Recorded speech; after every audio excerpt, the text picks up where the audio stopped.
सोचिए, सिर्फ 48 घंटे इंडियन स्टॉक मार्केट में एक ऐसी कहानी लिखी गई जो किसी थ्रिलर फिल्म से कम नहीं थी। एक दिन जबरदस्त गिरावट, निवेशकों में पैनिक और ठीक अगले ही दिन एक ऐसी वापसी जिसकी किसी ने उम्मीद भी नहीं की थी। आइए इस पूरी कहानी को परत दर परत खोलते हैं। और यही यही वो सवाल है जो इस पूरी कहानी के केंद्र में है। आखिर ऐसा कैसे हो सकता है कि दुनिया के दूसरे कोने से आया सिर्फ एक कमेंट एक इतने बड़े मार्केट क्रैश को पूरी तरह से पलट दे? चलिए समझते हैं। इस पूरे विश्लेषण के आखिर तक ये बात एकदम साफ हो जाएगी। तो चलिए कहानी की शुरुआत करते हैं सोमवार 9 मार्च से। जब बाजार बंद हुआ तो नज़ारा कुछ ऐसा था। स्क्रीन पर हर तरफ सिर्फ लाल रंग। सेंसेक्स देखिए 1300 पॉइंट से भी ज्यादा नीचे, निफ्टी 400 पॉइंट से ज्यादा टूट गया। लेकिन जो चीज यहां सच में चौंकाने वाली है वो है निफ्टी बैंक। 4% से ज्यादा की गिरावट। ये एक बहुत बड़ा रेड फ्लैग था। तो सोमवार को बाजार में जो हुआ उसे ही हम मार्केट मेल्टडाउन कह रहे हैं। और ये कोई मामूली गिरावट नहीं थी, नहीं, ये एक चौतरफा बिकवाली थी। मतलब हर तरफ से बस बेचने की होड़ मची थी। उस दिन ट्रेडिंग फ्लोर का माहौल आप अंदाजा लगा सकते हैं, पूरी तरह से पैनिक का था। ऐसा लग रहा था मानो हर कोई बस एक ही चीज चाहता हो, अपने शेयर बेचो और निकलो। एक डर था जो साफ महसूस किया जा सकता था। और ये डर क्यों था, इसकी वजह भी जल्दी सामने आ गई। लेकिन सवाल यह है कि आखिर अचानक से इतनी घबराहट फैली क्यों? वजह क्या थी? इसका जवाब छिपा था मिडिल ईस्ट में बढ़ते जियोपॉलिटिकल टेंशन में और उसका सीधा असर कच्चे तेल की कीमतों पर। हुआ ये कि मिडिल ईस्ट में टेंशन बढ़ने की वजह से ब्रेंट क्रूड ऑयल की कीमत रातों रात लगभग $119 प्रति बैरल पर पहुंच गई। अब देखिए, इंडिया जैसी इकोनॉमी जो तेल इंपोर्ट करती है, उसके लिए ये एक बहुत बड़ा झटका होता है।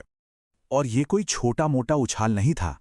एक ही दिन में कीमतों में 25% की बढ़ोतरी। ये इतिहास की सबसे बड़ी एक दिन की छलांगों में से एक थी। और बस इसी एक खबर ने महंगाई और आर्थिक मंदी की सारी चिंताओं को एकदम से हवा दे दी। अब ये समझना जरूरी है कि तेल की कीमतों का हमारे स्टॉक मार्केट से सीधा क्या कनेक्शन है। इसी को कहते हैं ऑयल शॉक। देखिए, सिंपल है, जब कच्चा तेल महंगा होता है तो इंडिया का इंपोर्ट बिल बढ़ जाता है। इससे महंगाई बढ़ने का खतरा होता है। कंपनियों की लागत बढ़ती है तो उनका मुनाफा कम हो जाता है। और बस इसी डर से इन्वेस्टर्स अपने शेयर बेचना शुरू कर देते हैं। और इस ऑयल शॉक का असर सिर्फ कुछ गिने चुने शेयरों पर नहीं पड़ा, नहीं, इसने तो जैसे पूरे के पूरे बाजार को अपनी गिरफ्त में ले लिया। चारों तरफ सिर्फ बिकवाली का ही दबाव था।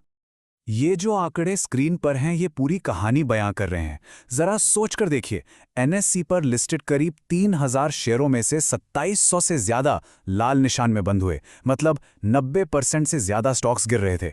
इससे अंदाजा लगाया जा सकता है कि ये सेलिंग कितनी जबरदस्त और वाइड स्प्रेड थी। तो ऐसे पैनिक वाले माहौल में होता क्या है? इन्वेस्टर्स अपना पैसा उन सेक्टर से निकालते हैं जिन पर तेल की बढ़ती कीमतों का सीधा असर पड़ता है, जैसे कि बैंकिंग, ऑटो और एनर्जी कंपनियां। और पैसा कहां लगाते हैं? वो लगाते हैं आईटी और फार्मा जैसे सेफ या डिफेंसिव सेक्टर्स में, जिन पर इन बाहरी झटकों का असर कम होता है। इसी को कहते हैं डिफेंसिव रोटेशन। लेकिन बात सिर्फ शेयरों की गिरावट तक ही नहीं रुकी। इसका असर एक डोमिनो इफेक्ट की तरह फैला। भारतीय रुपया डॉलर के मुकाबले कमजोर हो गया। विदेशी निवेशकों ने पैसा निकालना शुरू कर दिया। और मिड कैप और स्मॉल कैप स्टॉक्स, उनकी तो और भी बुरी हालत थी। ये बिल्कुल एक चेन रिएक्शन जैसा था। और फिर आया मंगलवार। जब लग रहा था कि गिरावट का यह सिलसिला जारी रहेगा, बाजार ने एक ऐसा जबरदस्त यूटर्न लिया जिसकी बिल्कुल किसी को उम्मीद नहीं थी। कहानी का रुख 180 डिग्री घूम गया। और इस यूटर्न की वजह ये हेडलाइन। अमेरिका के पूर्व राष्ट्रपति डोनाल्ड ट्रंप का सिर्फ एक बयान, जिससे मिडिल ईस्ट में टेंशन कम होने के संकेत मिले और बस बाजार ने राहत की एक लंबी सांस ली। यही था कहानी का सबसे बड़ा, सबसे अहम टर्निंग पॉइंट। इस एक बयान का असर इतना तेज था कि कच्चे तेल की कीमतें तुरंत नीचे आ गईं। जो तेल एक दिन पहले $119 के करीब था, वो अगले ही दिन $100 के नीचे चला गया। और मार्केट के लिए इससे बड़ी पॉजिटिव खबर और कोई हो ही नहीं सकती थी। ये चार्ट इन 2 दिनों की पूरी कहानी को एकदम साफ साफ दिखाता है। देखिए, सोमवार को निफ्टी में लगभग 1.25% की भारी गिरावट और फिर मंगलवार को तकरीबन 1% की शानदार रिकवरी। मार्केट का मूड कितनी तेजी से बदला, ये यहां साफ दिखता है। जैसे ही तेल की कीमतें नीचे आईं, इसका पॉजिटिव असर हर जगह दिखने लगा। रुपया वापस मजबूत हुआ। एयरलाइन स्टॉक्स जैसे इंडिगो और स्पाइस जेट, उनमें तो 8% तक का उछाल आया। मिड कैप और स्मॉल कैप स्टॉक्स में भी जबरदस्त रैली देखने को मिली। और ये राहत की लहर सिर्फ इंडिया तक ही सीमित नहीं थी, बल्कि पूरे एशियन मार्केट्स में फैल गई। तो इन 48 घंटों की उठापटक से आखिर हमें सीखने को क्या मिलता है?